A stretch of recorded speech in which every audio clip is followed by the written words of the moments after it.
Dito pa lang sa Porto Vitry namin sa Magsaysay, mapawaw ka na, makita mo na yung mga limestone na parang yung nakita mo sa Coron, Palawan.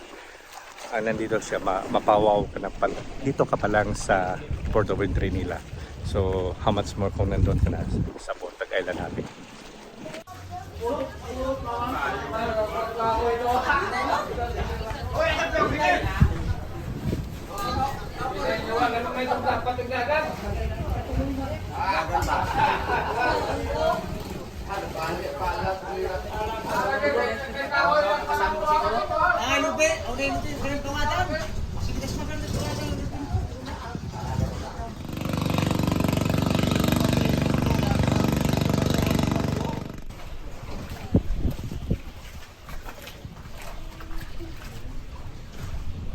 Mga kaibigan, dito pa lang, mamangha ka na sa ganda sa Dinagat Island. Tingnan nyo yung naglalakihang mga bato sa gitna ng dagat.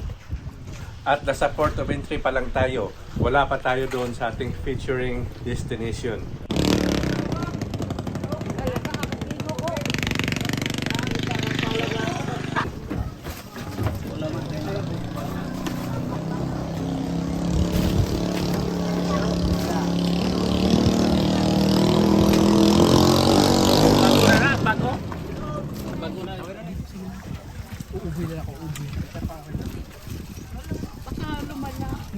Kaya na ba? Ganito talaga siya. Ano ko nga ba? Meron akong dalawa. Di okay lang. Kahapon talaga. Wala na yun. Oo nga po. Sa lancha? So mga kapatid, ito na yung first day namin sa island hopping. So ang first stop namin ay ang RSJ Underground Pole Cave. Tara, samahan nyo kami magtampisaw doon.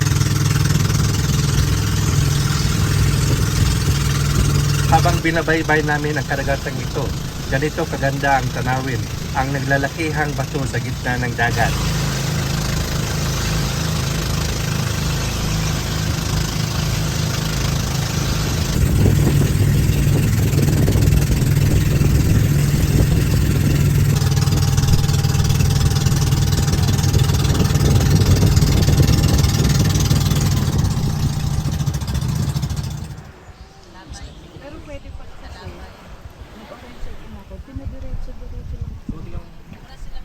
Basta wala na masyadong mukhang bigat na bigat.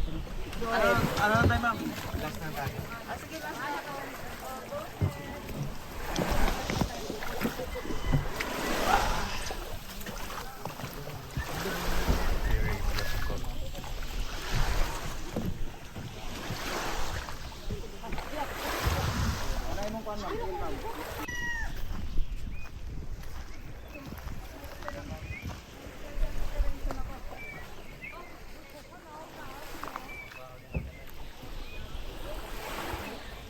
At ito na ang first stop namin, ang RSJ Compressor, an underground cave swimming pool.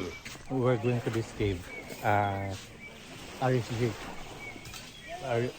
I don't know, Munting Paraiso Tourist in a minibar or whatever. Basta punta kami dito sa cave na yan, na parang may lagoon sa ilalim ng cave. So ito yata nakita ko sa sa pictures na may nag-floating na nag-swimming dyan.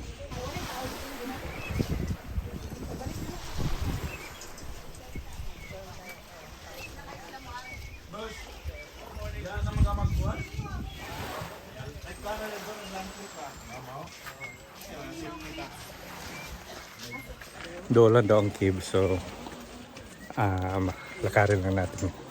We'll go there. Pero maganda, in fairness, maganda yung daanhan, naka-stairs yung cave papunta doon. Naka-preserve talaga yung cave nila sa tourist. One of the tourist destination dito sa Dinagat Island.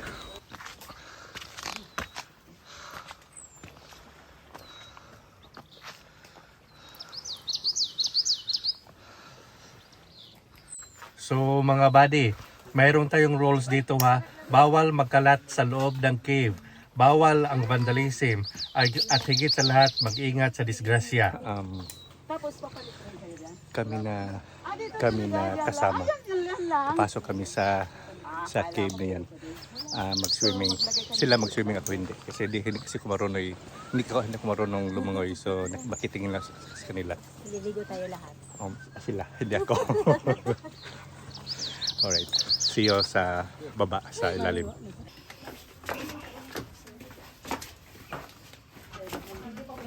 Wow.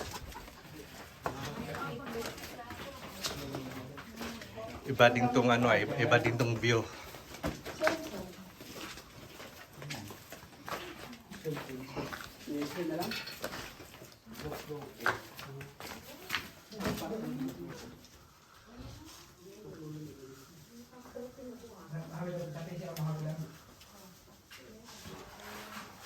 Limestone to siya, no?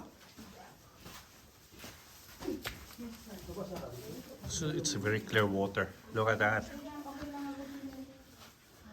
I don't know because I don't know how to swim, so hanggang waist lang ako makaswim.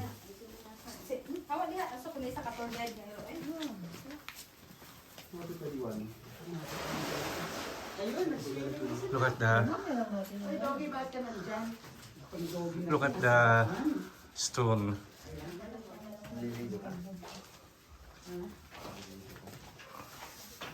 Ay, nangiruan ni na malidri. Dito lang ba ang gamit? Ito ana na dira. Oh, liglaan. Ganda.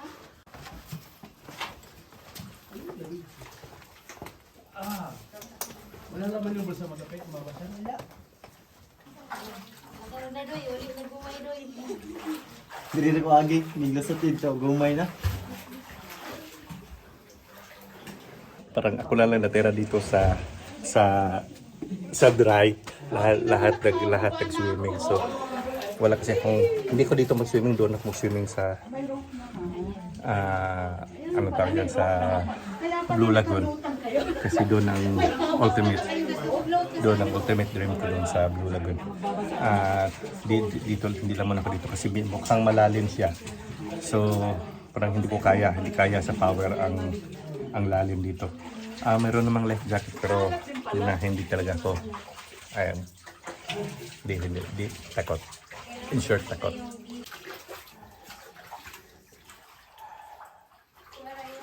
Bibigla pa, malamig pa.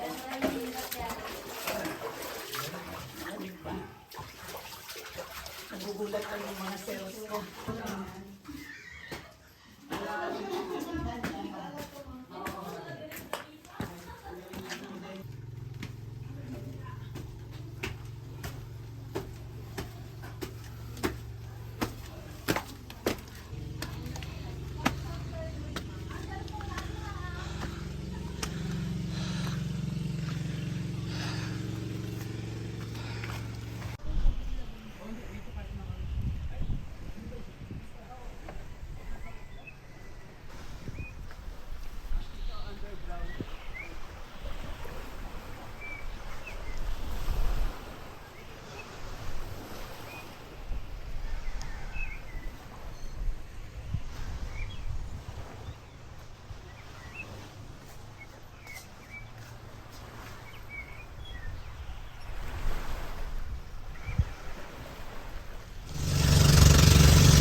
At ang next stop namin sa aming island hopping ay ang ultimate wish ko. Ang aking panaginip ay ang Blue Lagoon o Tidal Pool. Ang AO Beach Resort. This is my dream. This is my ultimate wish. Picture muna kayo mga. Mga 1 hour. Mga ganyan lang, mga 1 hour. 1 hour kasama ang lunch. So may time pa. Mobile ya. Boleh kung kandoy lang tuloy ng lagoon. Boleh kung Kaya siya may mga magandang spot sa taas. sige Taas sige. talaga naman kita mo yung Buong ano. Ganda yan. Parang ito sir, isang ganito sir sa ano. So may Taas pa talaga. may ano siya parang may viewing deck. Yes sir. Sige. Yun, narinig nyo? So mayroong viewing deck, so akyat tayo doon. Ipakita ko sa inyo ang buong view sa Blue Lagoon. Libho ba? Libho? Libho, Dinagat Island. Kisses Island? Yes. Kisses Island. Islands. Kisses Island sa building. So, let's go. Tingnan natin doon. Most recommended sa tourist namin. So, tingnan natin.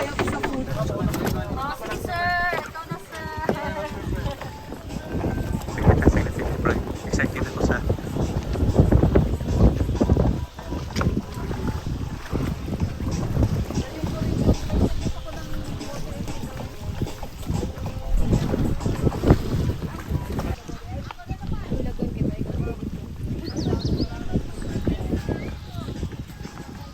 wow.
Try to akyat dito kung ano wow.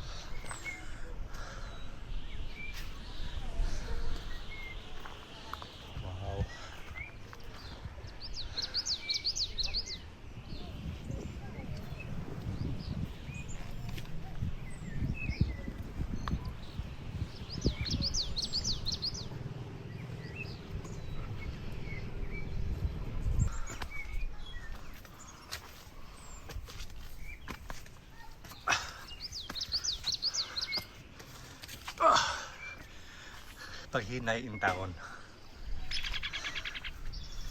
So dere.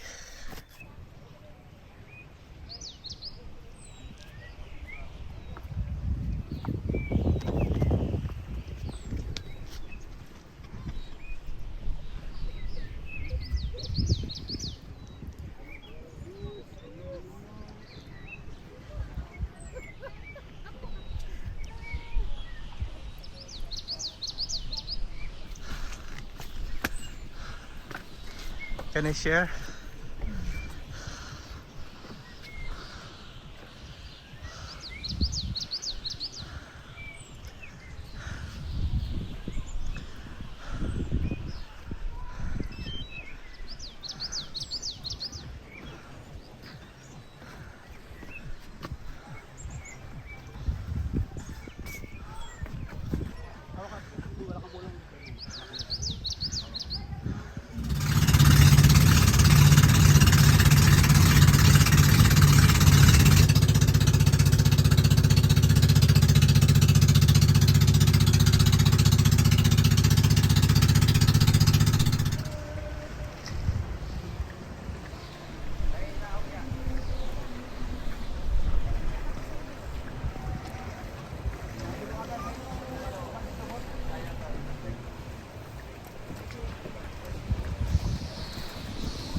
Ito yung Jelmar Resorts.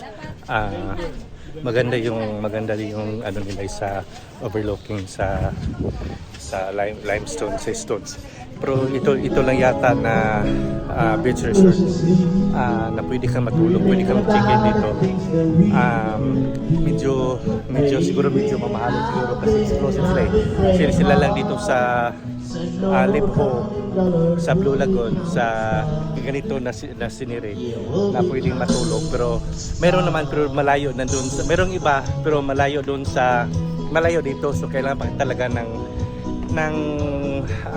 sasakyan papunta dito. Pero pag nandito ka dito ka mag-check-in sa Jelmar, pag-isip mo ganito talaga ang view, ganito talaga kaganda ang nakita mo sa umaga.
This is the best and Jelmar Resort.